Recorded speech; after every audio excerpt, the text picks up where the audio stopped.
উম, আম- আমি আমি একটু সেলিম ভাই আপনার কাছে যেতে চাই। সেলিম ভাই, আমি আসলে এটাকে কিরকম করে বলবো, আপনাকে আমি বাংলাদেশের রাজনীতির একজন সজ্জন রাজনীতিবিদ হিসেবে জানি, সেজন্য আপনাকে এই প্রশ্নটা করা।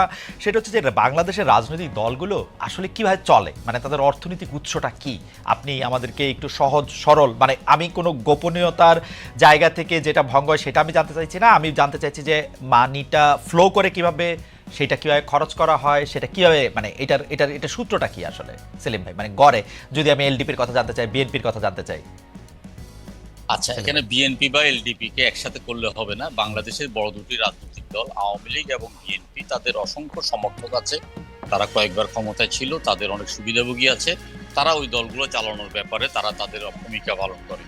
এর বাইরে জামাতে ইসলামী যে রাজনৈতিক দলটি আছে, তাদের অনেক ব্যবসা বাণিজ্য আছে এবং তাদের কর্মীদের আয়ের একটা উৎস তারা তাদের দলের ফান্ডে জমা দিতে হয়। তারপরে আছে চরমোনাই পীর সাহেবের দল। চরমোনাই পীর সাহেবের দলের টাকার উৎসের কোনো রকমেরই ঘাটতি নেই। এর বাইরে আপনি যে রাজনৈতিক দলগুলো বলেন, ওগুলো বাংলাদেশ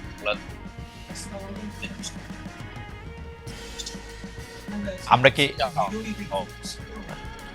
লীগ বা বিএনপির একটা সদস্য সংখ্যা সদস্য ক্ষুদ্র রাজনৈতিক দল গেলে আপনার কারো থেকেই কোনো রকম অনুদান পাওয়া যায় না। আমরা যারা রাজনৈতিক দলগুলো করি, আমরা আমাদের নিজেদের পকেটের পয়সা খরচ করে রাজনীতি করি। এই ধরনের রাজনৈতিক দলের সংখ্যা 20-25টি আছে। আর বড় দলগুলো কথাটা বললাম, ছোট দলগুলো আমরা পরিচালনা করতে খুবই কষ্ট হয়, এবং আমরা সেভাবে মিডিয়ার দৃষ্টি আকর্ষণ করতে পারি না, এবং আমাদের দেশব্যাপী কোনো রকম সাংগঠনিক সেই শক্তিও আমাদের নেই। এটা হলো যে বাস্তব অবস্থা।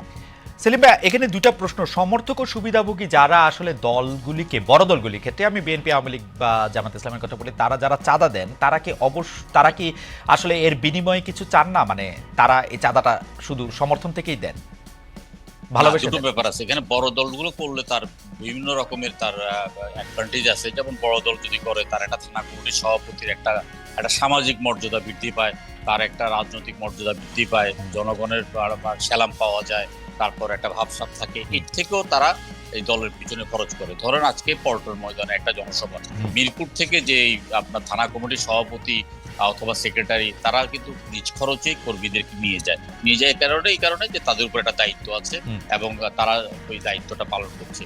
আর দল যদি কখনো সরকারে যায় বা ক্ষমতায় যায়, তাহলে ক্ষমতার একটা অংশীদার হয়ে তারা সেখানে কিছু সুযোগ সুবিধা পাবে, এই আশার মধ্যে দিয়েই বড় রাজনৈতিক দলগুলো চলে।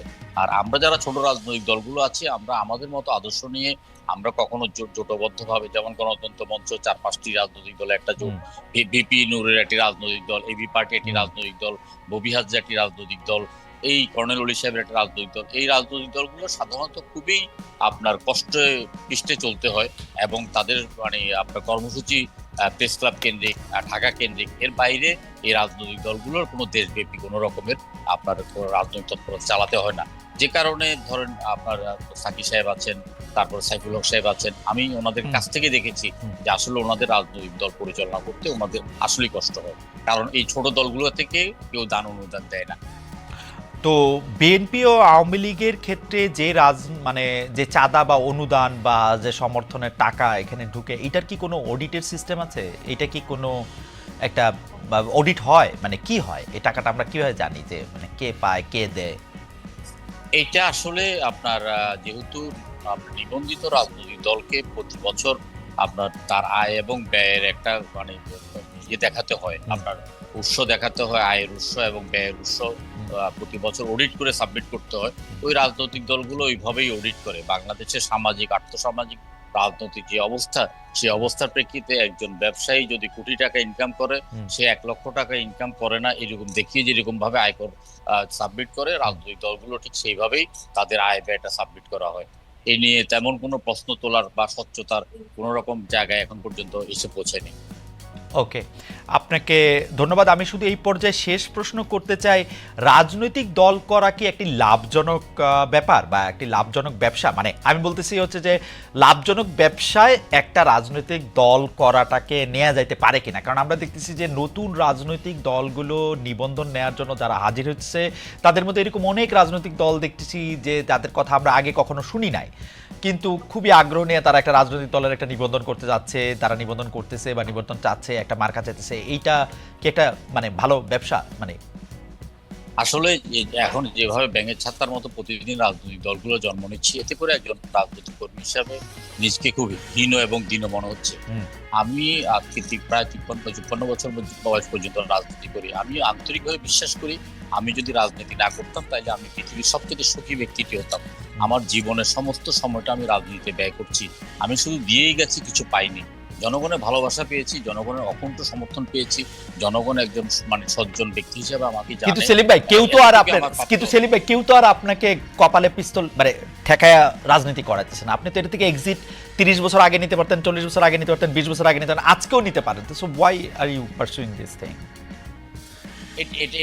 এটাই ব্যর্থতা, এটাই পাচ্ছি না। এটা করার জন্য অনেক রকমের কখনো মানে সাধু সন্ন্যাসীর কাছে গিয়েছি, কখনো নিজে মেডিটেশন নিয়েছি, কিন্তু আসলে এই যে ভুটটা কাছের মধ্যে চেপে পড়ছে, হ্যাঁ, এক ক্লাস 9-10 থাকা অবস্থায় সেখান থেকে আসলে বেরিয়ে আসতে পারছি।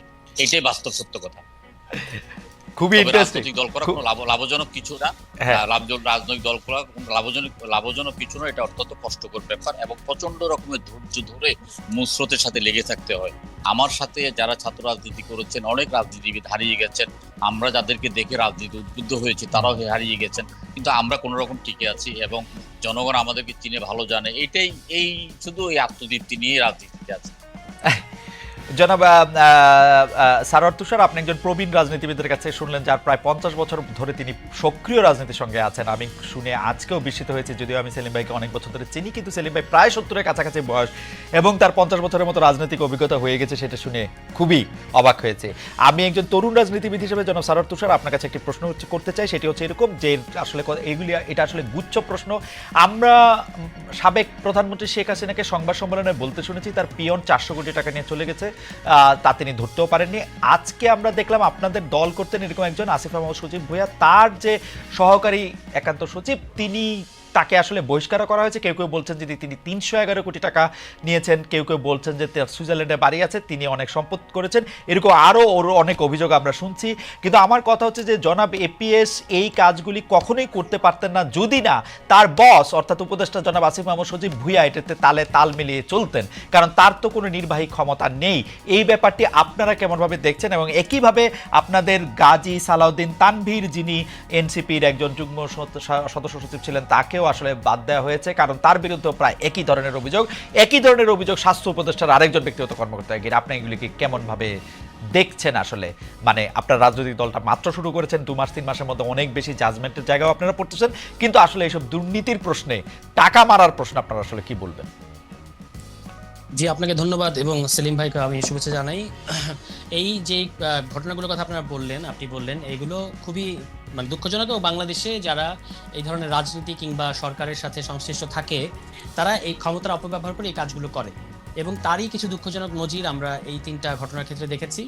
একটা যার কথা বলেছেন আসিফ মাহমুদ ভুঁইয়া, তো তিনি এখন সরকারের উপদেষ্টা, আমাদের দলের কেউ নন, কিন্তু তিনি এই গণঅভ্যুত্থানের মধ্য দিয়ে এসেছেন এবং তার এই ঘটনায় কোনো সংশ্লিষ্টতার এখনো পর্যন্ত তো আমার কাছে অন্তত এই তথ্য নাই। তার এপিএস মানে তার জায়গাটা ব্যবহার করে এটা করেছেন কিনা, মানে আমি অমুকের এপিএস এটা বললেও কিন্তু বাংলাদেশে অনেক কিছু হয়, অনেক কিছু করা সম্ভব। তো এইটা করে তিনি করেছেন কিনা সেটা তদন্ত করে বলা যাবে এবং তাকে তার জায়গা থেকে সরিয়ে দেওয়া হয়েছে। আর আমাদের দলের যিনি এসছেন তার বিরুদ্ধেও দলের সবারই প্রচন্ড আপত্তি এবং আমরা এটা গোপন করি নাই। এবং যেহেতু এখন তাকে অব্যাহতি দেওয়া হয়েছে এবং তার ঘটনাগুলো একটা ইন্টারনাল তদন্তের মধ্যে পড়েছে, ফলে আমি তদন্ত হওয়ার আগ পর্যন্ত এই ব্যাপারে চূড়ান্ত কথা বলবো না। তবে যে কথাগুলো শোনা যাচ্ছে, যে অভিযোগগুলো শোনা যাচ্ছে, এগুলো খুবই ভয়ঙ্কর এবং আমরা এটা আশা করি না যে আমাদের দলের কেউ এই ধরনের কোনো অভিযোগে তার বিরুদ্ধে হবে। তো এই কারণে আমরা একটা শৃঙ্খলা কমিটি করেছি যে যেন আমাদের দলের কারোর বিরুদ্ধে যদি এই ধরনের কথা আসে, কারণ এরকম অনেক অ্যাম্বিশাস লোক, এখন যেহেতু একটা অপেক্ষাকৃত ভালো সময় বলবো আমি, তো অপেক্ষাকৃত ভালো সময়ে অনেকেই আসবে একটা রাজনৈতিক দলের মধ্যে। আমাদেরও আরো মানে কাউকে রিক্রুট করার প্রসেসটা আরো সলিড হতে হবে, কিন্তু তবু এর মধ্যে দিয়ে কেউ মানে যে কোনো ধরনের অপকর্মের মধ্যে যুক্ত হতে পারে।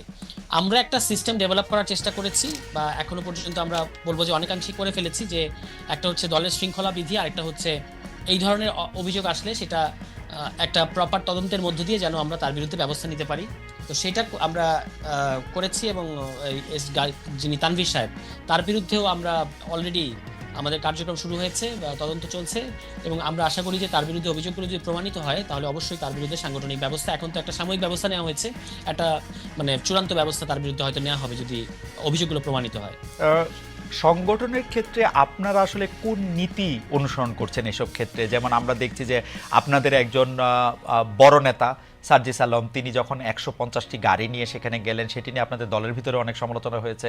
আমরা যখন দেখলাম যে আপনাদের একজন দলের বড় নেতা, উনি একটি বিরাট অফিসে বসে বিরাট করে একটু সিগনেচার দিয়ে একটু ছবি টবি তুলছেন, সেটাও আপনাদের দলের মধ্যে অনেক সমালোচনা হয়েছে।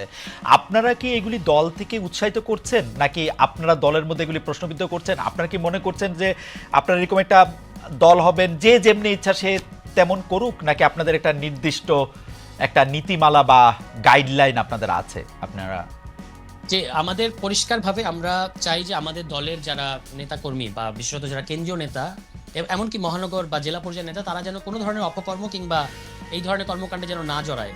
তো সেই ক্ষেত্রে আমরা একটা প্রপার গাইডলাইন করেছি এবং সেটা ইতিমধ্যেই আমাদের সংগঠনের নীতি নির্ধারণী ফোরামে প্রস্তাব করা হয়েছে। এটা আমরা একটা ওথ নেয়ার ব্যবস্থা হবে আমাদের, এবং সকল সংগঠন সকল সংশ্লিষ্টরা এটাতে সাইন করবেন যে তিনি যদি এই নীতিমালা ভঙ্গ করেন তাহলে তার বিরুদ্ধে আসলে সাংগঠনিক ব্যবস্থা নেওয়া যাবে। তো এখন যে এই ইন্টারিম পর্যায়ে এগুলো ঘটছে, এটা ঘটছে তার কারণ হলো যে চারপাশে এত টোপ এবং এত ধরনের এখন প্রলোভন, যেহেতু একটা নতুন সময় এবং এত ধরনের প্রলোভন, অনেকেই প্রলোভনে হয়তো জড়িয়ে যাচ্ছে কোনো একটা টোপের ফাঁদে পড়ে। যারা রাজনীতিটাকে এরকম পয়সা বানানো কিংবা রাজনীতিকে মনে করেন যে একটা ক্ষমতা ব্যবহার করে নিজে ফুলে ফেপে ওঠা, তারাই সাময়িক সময়ের মধ্যে এই সুবিধাগুলো নেওয়ার চেষ্টা করবে। কিন্তু আমরা আমাদের দলের দিক থেকে খুবই স্ট্রিক্ট। আমাদের দলের কারো বিরুদ্ধে এই ধরনের কোনো অভিযোগ উঠলে তাকে কোনোভাবেই এই দলের রাজনীতি করতে দেওয়া হবে না, তার বিরুদ্ধে ব্যবস্থা নেওয়া হবে। অন্য যেটা বলেছেন যে শোডাউনের প্রশ্নে, এটা আমরা অনেকবার বলেছি যে আমাদের ক্ষেত্রে দুটো ডিলেমা তৈরি হয়েছে। একটা হচ্ছে আমরা বলছি একটা নতুন রাজনৈতিক বন্দোবস্তের কথা, আবার আমরা যখন স্থানীয় পর্যায়ে যাচ্ছি তখন ইতিমধ্যেই অন্তত দুটো শক্তিশালী দলকে আমাদের মোকাবেলা করতে হচ্ছে, একদিকে বিএনপি, একদিকে জামায়াত ইসলাম। আমরাও তো আসলে তাদের সাথে প্রতিযোগিতা করে ফার্স্ট পজিশনটা নিতে চাই। তো সেই ক্ষেত্রে যেটা হচ্ছে যে আমাদের অনেকের মধ্যে এরকম একটা চাপ তৈরি হচ্ছে যে কিভাবে আমি দ্রুত মানুষের কাছে পরিচিত হব, কিভাবে বা আমাকে যে একটা গ্রহণযোগ্য জনপ্রতিনিধি হিসেবে মানুষ মনে করবে, সেটার জন্য আমাকে কি করতে হবে। তখন কারো মনে হচ্ছে যে আমাকে হয়তো এমন একটা কিছু করতে হবে যে যার মধ্যে দিয়ে আমি দ্রুত অ্যাটেনশন পাবো। তো সেই ক্ষেত্রে আমাদের দলের একটা সাম্প্রতিক আমাদের আহ্বায়ক এবং সদস্য সচিব তারা একটা নির্দেশনা দিয়েছেন সংগঠনে যে আপাতত আমরা কোনো আসন কেন্দ্রিক কোনো ধরনের তৎপরতা চালাবো না। আমাদের এখন প্রধান কাজ হচ্ছে সংগঠন বিস্তৃত করা, এবং সেটা পুরো দেশে সংগঠন বিস্তৃত করতে হবে। এর মধ্যে দিয়ে আমরা নিবন্ধনটাও অর্জন করবো, মানে নিবন্ধনের যে শর্তগুলো আছে সেটা অর্জন করতে হবে। যেগুলো ঘটেছে, যতটুকু ঘটেছে এটা যেন আর না ঘটে। এই কারণে আমরা আমাদের সকল সংগঠকদের, যে সার্জিস আলম নিজেও আমাদের মানে অন্যতম প্রধান সংগঠক, তিনি উত্তরাঞ্চল সামলাবেন। তো এরকম সবার প্রতি এই নির্দেশনা যে আপনারা জেলার ভিত্তিক কাজ করবেন, কোনো আসন ভিত্তিক এখনো কাজ করবেন না, কারণ আমরা দলের তরফ থেকে বলে দেই নাই যে আপনি অমুক আসনের জন্য এলিজিবল কিংবা অমুক আসনের জন্য, এরকম আসন ভিত্তিক কোনো কিছু ডিস্ট্রিবিউশন এখন আমাদের দলে হয় নাই।